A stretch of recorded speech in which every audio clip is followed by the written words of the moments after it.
மனுநீதி சார்கிட்ட வந்து நான் பழக்கம் வந்து எனக்கு கோயம்புத்தூரில் இருக்கும்போது ஏற்பட்டுச்சு. நான் கோயம்புத்தூரில் டிராஃபிக் பிளானிங்கில் இருக்கும்போது சாருடைய பழக்கத்தில் அங்கே ஒர்க் பண்ணணும். அவர் இந்த யூடர்ன் எல்லாம் நிறையா சிஸ்டம் பண்ணியிருந்தாங்க. அப்புறம் அதை போய் நானும் ஸ்டடி பண்ணி பார்த்ததில் அது ரொம்ப ஃபென்டாஸ்டிக்காக இருந்தது. ரெட் கிராஸ் பக்கத்துலலாம் ஒரு 3 ரவுண்ட் அபவுட் ஒன்றா இருந்தது. அதை எல்லாமே சிங்கிள் ஆக்கி ஒரு ரவுண்ட் அபவுட் உருவாக்கணும் நாங்கள் போயிட்டு. அதே மாதிரி அவர் கூட அந்த பழக்கத்தில் இப்போ சேலம் ட்ரான்ஸ்ஃபரில் வந்தேன். சேலத்தில் எங்களுக்கு முக்கியமான ஜங்ஷன் வந்து சீலநாயக்கம்பட்டி பைபாஸ் ஜங்ஷன் வந்து ரொம்ப கன்ஜஸ்டடாக இருக்கும். சீக்கிரம் குயிக்காக ஒரு விஐபியோ எந்த ஒரு மூமெண்ட்டுமே சீக்கிரம் குயிக்காக பாஸ் பண்ண முடியாது. அந்த மாதிரி இருந்தது. அப்புறம் சேலம் கமிஷனர் சார் அவங்க சொன்னாங்க, இதை ஒரு ஸ்டடி பண்ணி அதை எதையாவது ஒன்று நல்லா பண்ணலாமே, மக்களில் ஃப்ரீயாக போட்டுமே அப்படின்ட்டு. அதை பேஸ் பண்ணி நானும் ஒரு ஸ்டடி பண்ணிவிட்டு மறுபடியும் சாரை வர சொல்லியிருந்தேன். மனுநீதி சார் அங்கேருந்து கோயம்புத்தூர்லேருந்து வந்திருந்தாங்க. ஒரு 2 days இங்கே தங்கியிருந்து அந்த 2 பேருமே அதை ஒரு ஜாயின் பண்ணி ஒரு ஐவிஎஸ் நகையெல்லாம் வர சொல்லி அவங்களையும் வச்சுக்கிட்டு எல்லாமே ஸ்டடி பண்ணணும். முதல்ல நாங்கள் ஸ்டடி பண்ணிட்டோம். அப்புறம் இதை இம்ப்ளிமெண்ட் பண்ணலாம் அப்படிங்கிற போது நகை ஆஃபீஸர்ஸை வர சொல்லிவிட்டு அவங்களையும் வச்சு அந்த ஓப்பன் பண்ணி ஒரு சென்டர் மணின்னு ஓப்பன் பண்ணி கோயம்புத்தூரில் பார்த்த மாதிரி எங்கேயும் ஒரு யூட்டர்ன் கொடுத்தா அந்த இடம் ஃப்ரீயாக போகுமா அப்படின்றத போட்டுட்டு பேரிகேட் போட்டு அதை ஒரு மட்டும் பண்ணால் பத்தாது. எருமாப்பாளையம் சைட்லேருந்து நிறைய ராங் சைடில் வராங்கன்னு சொல்லிவிட்டு அந்த சைட்லேயும் ஒரு ஓப்பனிங் கொடுத்தோம். சென்டர் மடின்னு ஓப்பன் பண்ணி அதை ஓப்பன் பண்ணதுக்கப்புறம் இங்கே இந்த ராங் சைடில் வர்றது கொஞ்சம் கட் ஆச்சு. இந்த சென்டர் மடின்னு ஓப்பன் பண்ணிவிட்டு யூட்டர்ன் கொடுத்ததில் ஒரு நாள் மட்டும் புதுசாக இருக்கும்போது எல்லாத்துக்கும் தெரியல என்ன பண்ணுறாங்கன்னு. அதனால் கொஞ்சம் போலீஸ் ஸ்ட்ரென்த்தை போட்டு அவங்களுக்கு ஒரு கைட் பண்ணி இப்படி தான் போகணும், இங்கே பஸ் இங்கே நிற்கணும், பெடஸ்ட்ரியன்ஸ் இங்கே பஸ்ஸை ஏறணும் அப்படின்றதெல்லாம் சொல்லி அவங்கள ஒரு 2 days பண்ணணும். 3 daysலேருந்து அப்படியே படிப்படியாக டிராஃபிக் குறைஞ்சிட்டே வந்தது. ஒரு வாரத்தில் அந்த ஏரியாவே மாறி போச்சு. அங்கே இருக்கிறவங்க எல்லாருமே சொன்னாங்க, நிறைய பேர் இதெல்லாம் வந்து ஸ்டடி பண்ணி எதோ பண்ணாங்க, எதுவுமே பண்ண முடியல, நீங்களும் எப்படின்னு தெரியலன்னு ஃபஸ்ட்டில் சொன்னாங்க. ஆனால் அந்த ஒரு வாரம் கழித்து அவங்களே வந்து ஒவ்வொருத்தராக என்கிட்ட சொல்ல ஆரம்பித்தாங்க, இது நல்ல சிஸ்டம் நல்லா போயிட்டுருக்குது.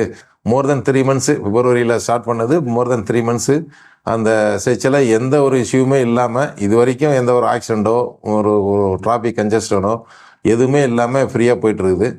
அதனால் அவர் சாருடைய கைட்லைன்ஸு இங்கே வந்து மனுநீதி சாருடைய கைட்லைன்ஸு சேலத்துலேயும் கால் பதிச்சிருக்காரு. அடிக்கடி சென்னை போயிட்டு வருவோம். சென்னை போயிட்டு வரும்போது வந்து இந்த சீலநாயக்கம்பட்டி பைபாஸ் வந்தாலே எப்படியும் ஒரு 15 to 20 minutes டிராஃபிக் ஜாம் ஆயிரும்.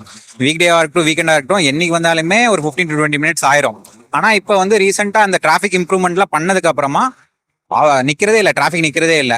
1 or 2 minutesலேயே நாங்கள் கிராஸ் பண்ணி போயிடுறோம். ஸோ இப்போ இது வந்ததுனால ரொம்ப ஹெல்ப்ஃபுல்லாக இருக்குது. இங்கே டிராஃபிக்லாம் எதுவுமே நிற்கிறது இல்லை. சீலநாயக்கம்பட்டி பைபாஸில் இம்ப்ரூவ்மெண்ட் பண்ண மாதிரியே சேலத்தில் மற்ற இடங்கள்லையும் இம்ப்ரூவ்மெண்ட் பண்ணால் நல்லாயிருக்கும். உதாரணத்துக்கு இப்போ இந்த 5 roads ஏவிஆர் ரவுண்டானா இங்கெல்லாம் வந்து டிராஃபிக் ஜாம் இருந்துட்டு தான் இருக்குது. இந்த வீக்கெண்ட்ஸு இப்போ ஃபெஸ்டிவல் டைம்லலாம் வந்து ஊருக்கு போகிறவங்கலாம் அந்த சைடு வந்தாங்கன்னா பயங்கரமாக ஜாம் ஆயிடுது. ஸோ அந்த சைடும் இதே மாதிரி இம்ப்ரூவ்மெண்ட் பண்ணாங்கன்னா இன்னும் நல்லாயிருக்கும். சிக்னல் இல்லாதனால வண்டி ஃப்ரீயாக போயிட்டு இருக்குது. சிக்னல் இருந்துச்சுன்னா வண்டி இது வரைக்கும் நிற்கும் சார். எருமாப்பாளையம் தலை வரைக்கும் டிராஃபிக் ஜாம் ஆகுது சார். ஒன்றும் கண்ட்ரோல் பண்ண முடியல ஜனங்களால். அவ்வளோ கூட்டம் வருது, நெரிசல் வருது. 15 நிமிஷம் 20 நிமிஷம் ஆகுங்க. சிக்னல் கிளியர் பண்ணதுலேருந்து இப்போலாம் கொஞ்சம் சீக்கிரமாக வண்டி போகுது. ஆம்புலன்ஸும் முன்ன விட இப்போ கொஞ்சம் குயிக்காக போகுது. இந்த மாதிரி சேலத்தில் நிறைய இடத்துல கொஞ்சம் கிளியர் பண்ணிங்கன்னா இன்னும் கொஞ்சம் உதவியாக இருக்கும், பொதுமக்களுக்கும் கொஞ்சம் யூஸ்ஃபுல்லாக இருக்கும். சேலம் சீலநாயக்கம்பட்டி பைபாஸ் ரவுண்ட் ஆகுனா எந்த குறையும் கிடையாதுங்க. சிக்னல் இருக்கும்போது கொஞ்சம் டிராஃபிக் இருந்துச்சு, இப்போ நல்லா ஃப்ரீயாக இருக்கு. சீலநாயக்கம்பட்டி டு சென்னை போகிற ரோடுங்க இது. இதில் வந்து பார்த்தீங்கன்னா முன்னெல்லாம் வந்து திருவாகூர் பைபாஸ்லேருந்து இது வரைக்கும் டிராஃபிக்காகவே இருக்கும்.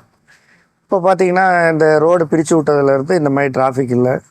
அவங்கவுங்க போயிட்டுருக்காங்க, அது பாட்டு போயிட்டுருக்கு வண்டி. எதுவும் இந்த மாதிரி டிராஃபிக்லாம் நிற்கிறது இல்லை. அது சிக்னல் இருந்தப்போ இங்கே ஃபுல் டிராஃபிக் வரும், மக்கள் நின்று தான் போவாங்க.